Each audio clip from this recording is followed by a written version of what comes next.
the consultancy services that can be provided by these financial companies. So that is known as what? Merchant banking. A trust that pools the savings of the investors. So as I told, so they will pool, they will bring together all the amount of whom? Small investors. Whenever he transfers the property to the lessee, then lessee will not become the owner.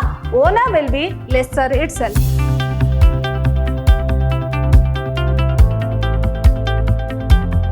Hello everyone, I am Harshita, lecturer, Department of Commerce, Vidyashram First Grade College, the Temple of Excellence, Mysore. Today, we are in the introduction session of the subject that is Financial Management 3. Under that, you are going to study Financial Services. So, this is for 6th semester BBA students. So, my dear students, in our previous semester, you have studied about Financial Management 1 and Financial Management 2. So, in this semester, you are going to study Financial Management 3, that is purely theory subject, that is Financial Services. Now, moving on to the syllabus, let us see what is the syllabus of this Financial Management 3, that is nothing but Financial Services. So, you will be having only 5 units, that is Unit 1, Introduction on Financial Service. Here you are going to study about what is financial service. So, you will have a brief introduction about financial services. And Unit 2, that is all about merchant banking. So, here you are going to study one more financial service, that is merchant banking. And the next one is Unit 3, mutual funds. So, you will learn what is mutual funds, what are its advantages. So, we will discuss in detail what is this mutual fund. Next, Unit 4, lease financing. So, you are going to study about lease financing. It is also one of the financial service. And the next one is factoring. So, you will under Unit 5, you will learn factoring. So, this is also one of the financial service. So, under your first unit, you will learn about financial services. What is financial services?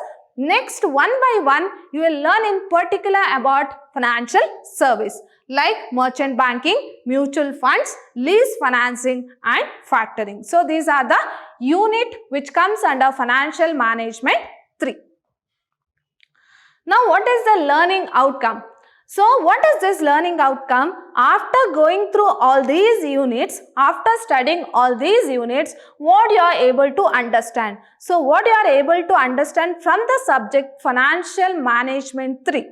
So, that is you will understand the meaning, importance and contribution of financial service. So, in your first chapter, as I told, you are going to discuss in detail or you are going to learn in detail about financial services. Right? So, you will able to understand what is the meaning of financial service, what are its important, what is the need for financial service and what are the contribution for financial service in the financial companies. So, that you will learn in your first unit. And next is understand the meaning, origin and growth of merchant banking. So, this is one of the financial service. So, here you are going to learn what is the meaning, how it has been originated. So, what is the origin and how it has been and what is the growth of merchant banking. So, that you will learn in. So, you will particularly learn only this topic, that is merchant banking, in your Unit 2. You will completely learn about merchant banking in your Unit 2. And the next is to know about mutual funds, its evolution and types. So, and the third unit was about mutual fund. Right? So, you learn about mutual funds. So, how it has been originated, what is the meaning of mutual fund and what are the importance of mutual funds, all these you will learn in detail. Next is understand the concept of lease financing and factoring. So, that is your Unit 4 and Unit 5, that is lease financing and factoring. So, this is a particular financial service, that is lease financing and factoring. So, you are going to discuss in detail. Overall, in the first chapter, you will learn about financial service and one by one in particular, you will learn a particular financial service in this subject. Now, moving on to the first unit, that is financial service, introduction to financial service.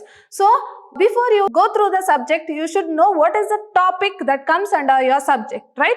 So, your first topic would be financial service. Right? So, what do you mean by financial service?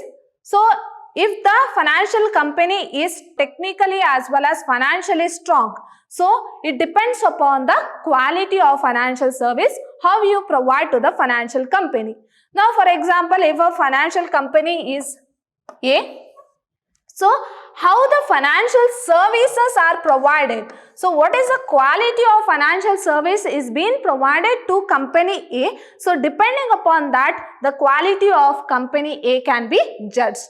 So what are the financial? So A is a financial company, right? So what are the financial services which is provided to financial A so that it is sustained in the market for a longer period of time, or its growth can be judged by the services, quality of services provided. So it is very essential to provide a quality financial service to a company so that its financial strength will be very good. Now, what is this financial service?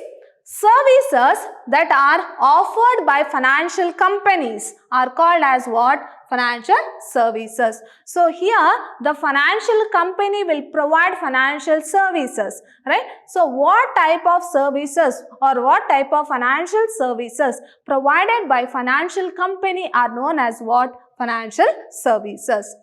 Financial company include both asset management company as well as liability management company. So, financial companies may be both asset management company as well as liability management company. So, about this asset as well as liability management company, we shall discuss in detail in the sessions. And asset management company include lease companies, mutual funds, merchant bankers and issue or portfolio manager. So this I have told under unit 1 you are going to learn about financial service, right? Whereas in unit 2, unit 3, unit 4 and unit 5 you are going to discuss each type of financial service in detail. So these are the asset management company where you are going to discuss, that is lease companies, mutual funds, merchant bankers and issue or portfolio managers. Next, liability management company includes bills discounting and acceptance houses. So this is all about financial service. Now coming to unit 2, that is merchant banking. Now what is this merchant banking? So merchant banking is nothing but it is a non-banking, but it acts like a bank and it provides services, right? So it provides consultancy services. So for each and every organization, consultancy services is very essential, right? So what are the consultancy services that can be provided by these financial companies? So that is known as what? Merchant banking. So merchant banking is nothing but it is similar to bank, but it is a non-banking sector. So it is similar to bank, but it is not a bank, but it acts like a, or undertake its activities like a bank and it provides consultancy services. So what do you mean by consultancy services? In the sense it provides guidance, advisors. So these are known as what? Consultancy services. Now what is this merchant banking? Merchant banking, although a non-banking financial activity. So it is what? It is a non-banking financial activity, resembles banking function. But it is non-banking financial activity, but it acts as a banking function. It is a combination of banking and consultancy services. So as I told, bank is different, merchant bank is different. So merchant banking acts like a bank, but it is not a bank. Clear? Along with banking function, it also provides consultancy services. It provides consultancy to its clients for financial, marketing, managerial and legal matters. Financial in the sense, so it provides advisors, it provides guidelines to whom? To which sector? Financial sector, in the sense where to invest, how to invest. So it gives a complete guidance in the financial sector as well as in marketing sector. So how to market. Next in managerial, how to manage an organization. So it provides guidelines or advisors and legal matters. So it also provides legal advisors to the companies. Next, consultancy means to provide advice, guidance and service. So this I have already told you. So it is nothing but consultancy means providing advice or giving advice, guidance as well as services to the companies. So this was about merchant banking. So what you have to remember here, it acts like a bank but it is not a bank. Along with banking activity, it also provides consultancy services to the companies for the betterment as well as growth of the companies. Now moving on to the third unit, that is mutual fund. So what do you mean by mutual fund? Now there are certain investors, so there are certain small investors who are not able to invest in big securities, right? So there are certain investors who are not ready to invest in big securities. So those investors comes under what? Mutual fund. Now what do you mean by mutual fund? This invest or they will pool the money together and invest in big securities, and whatever the return which gets from that securities will be distributed among all these investors in their proportion in which they have invested. For example, A, B, C, D. So these are the small investors who are not able to invest in big securities. So what they will do? They will join together. So they will join together and they will invest their amount where? In a big project. So they will invest their amount in a big securities. So since the amount what they have, they can't invest in the big securities or larger securities directly. So what they will do? These all small investors join together, they pool their amount together and they will invest in a big securities where they get higher rate of return. So they will get more rate of return which will be distributed again among all these investors in the ratio in which they have invested, in the proportion in which they have invested. So this is about mutual fund. So in this unit you are going to discuss detail what is mutual fund, what is the meaning of mutual fund, where it has been origin and what is the origin of a mutual fund and what are the importance of mutual fund. Completely you are going to learn only about mutual fund in this unit. So what is this mutual funds? A trust that pools the savings of the investors. So as I told, so they will pool, they will bring together all the amount of whom? Small investors. So they will pool the savings of the investors. Here investors is nothing but small investors who share a common financial goal, who want to earn more. So their common financial goal is what? To earn more return is known as what? Mutual fund. So they will all gather together their amount and they will invest in big securities where they will get good rate of return. The money thus collected is then invested in financial market instruments. So as I told, securities. So they will invest in financial market instruments like securities, shares, bonds. So they will invest there. The income earned through these investments are shared by the unit holders. Unit holders is nothing but investors in proportion of the number of units owned by them. So how they are going to contribute, in the same way they will get the return. So this is about mutual fund. And the next unit what? Lease financing. So what is this lease financing? So there are mainly two parties in lease financing. One is lessor and the other party is lessee. Now what happens in this lease financing? Here the lessor or owner of the property gives property to the lessee. So lessee, what does the lessee will do? He will take that property, he will use that property for which he has to make payment. So he will use that property for a certain period of time. For example, 5 years. So lessor will give the property to the lessee for 5 years for which he has to make payment in installments. And here what happens? Lessor is, of course, he will be the owner. So whenever he transfers the property to the lessee, then lessee will not become the owner. Owner will be lessor itself. So the ownership will retain in the hands of lessor only. He gives the property to a person who is known as lessee, and lessee will use that property for a certain period of time. So after that period is over, then he will return that property back. So until he uses that property, he has to make payment to the lessor. So this is about lease payment. Now what is this lease financing?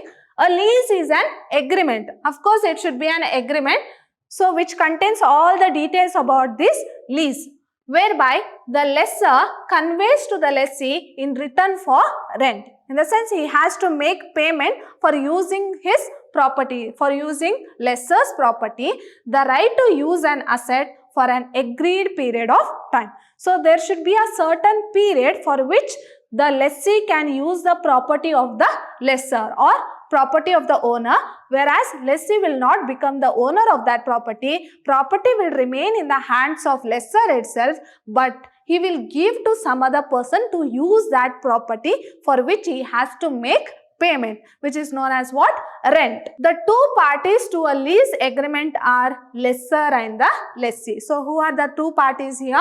Lessor and the lessee. So this is about lease financing. In this unit, you are going to discuss in detail what is lease financing, what are its importance, what is the need for lease financing. So these all will be discussed in lease finance. And the next unit is what? Factoring. So what is factoring? Now if you see this picture, whenever the company sells goods or property, so they will get invoice or account receivable.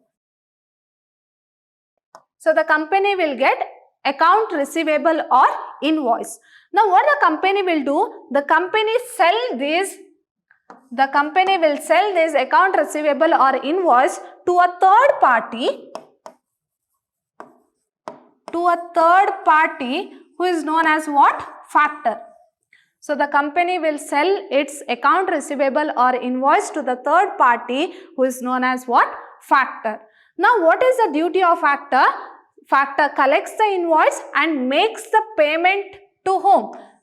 And makes the payment to the company by deducting some amount, because factor will not work free of cost. So for collecting the amount of invoice, so what he will do? He will deduct certain amount and give that cash return to the company. So this is the duty of factor. So what is factoring? Factoring is a financial transaction. So it is a financial transaction. This transaction is relating to money. So it is a financial transaction and a type of debtor finance in which a business sells its account receivable or invoices. So business sells its account receivable or invoices. Now how the business will get account receivable or invoice? When it sells goods or property, it will get account receivable or invoices to a third party. So here the company will sell account receivable or invoices to the third party who is known as what? Factor, at a discount. So it sells at a discount, not at the price which is mentioned in the invoice, because factor will not work for free of cost. So he will deduct certain amount as discount, then he will give the cash to the company. So whatever the amount mentioned in the invoice, so he will deduct certain amount and he will give the cash to the company, because factor works on this deducted amount. A factor is an intermediary agent. So he acts as an intermediary agent, because on behalf of someone he is going to collect that amount, right? So on behalf of company, so this third party, that is factor, will collect the amount. So he is an intermediary agent that provides cash by purchasing their account receivable for a commission. So he will get a commission. So he will deduct certain amount, right? So which is known as what? Commission. So he will deduct certain amount and give the amount back to the company, which is known as what? Commission. And normally factor works for a commission. So this is about factoring. Now, what are the internal portions? So we have discussed all the 5 units. Now we shall see what are the internals portions. So we will be having 3 internals for 20 marks. That is internal 1 for 20 marks, internal 2 for 20 marks and internal 3 for 20 marks. Now what are the portions for your first internal? So we will be having unit 1, that is financial services, and unit 2, merchant banking. And for your second internals, you will have only one chapter, that is mutual fund, for 20 marks. Next, for third internals, you will have lease financing as well as factoring for 20 marks. So how to allot marks for your internals? On an average of 3 internals, so you will be providing 20 marks on an average of these 3 internals. So this is about internal portions. Now what is the question paper pattern? So this paper is actually for 100 marks, where you can get 20 marks from your internals and 80 marks from your external examination. So this is the external examination question paper pattern. So let us see how the question paper will be. So you will be having section A, B and C. So your whole question paper will be divided into 3, that is section A, section B and section C. Now what you are going to, or what will be there in the section A? So you will be having 4 questions, out of which you have to answer 2 questions. So there will be 4 questions, out of which you have to answer 2 questions, which carries 15 marks. So you will get 30 here under section A. Next, under section B, so you will have 5 questions, out of which you have to answer any 3 questions, which carries 10 marks. So that is 30. Next, under section C, you will have 6 questions, out of which you have to 4. Each question carries 5 marks. So that is 20. So the total question paper will be for 80 marks. That is, external question paper will be for 80 marks and remaining 20 marks will be your internal. So internal will be for 20 marks. So the whole paper is for 100 marks. So this is the question paper pattern. So hope you are clear. Hope you are clear with internal portions. And we are going to conduct 3 internals. On an average of 3 internals, you can get 20 marks under internals. Whereas an external is for 80 marks, and this is a question paper pattern of external examination. Now, what is the chapter-wise marks allotment? From each chapter, how much mark you can expect? So, under Unit 1, you can expect 15 mark 1 question, 10 marks 1 question and 5 marks 1 question. So, as I told you, your question paper will be for 15 marks, 10 marks as well as 5 marks, right? So, in your first unit, you can expect 15 mark 1 question, 10 mark 1 question and 5 mark 1 question. Next, from Unit 2, you can expect 10 mark 1 question and 5 marks 1 question. That is part B as well as part C. Next, under Unit 3, you can expect 15 mark 1 question, 10 marks 1 question and 5 marks 1 question. That is 15 marks under section A, 10 marks under section B and 5 marks under section C. Next, Unit 4. So, you will have 15 marks 1 question and 5 marks 1 question. That is section A and section C. Next, Unit 5. 15 marks and 10 marks, where you can expect from section A and section B. So these are the chapter wise marks allotment. Go through all the chapters and what is the marks allotted from each of the chapters. Now what are the books to be referred for financial service? So under financial management 3, you are going to learn financial service and which book to refer. So your first book would be Financial Services of M.Y. Khan, and the author is M.Y. Khan, and name of the book is Financial Services. And the second is Financial Services, and the author is Shashi K. Gupta and Nisha Agarwal. So this is a second book. And the next book is Financial Services in India of Rajesh Kothari. So is the author Rajesh Kothari. So these are the 3 books you can refer for your semester examination for this subject. My dear students, hope you had a brief introduction about this subject, Financial Management 3, under that Financial Services. So, we shall continue this session with the Unit 1 in my next session. See you all in my next session. Till then, take care. Thank you.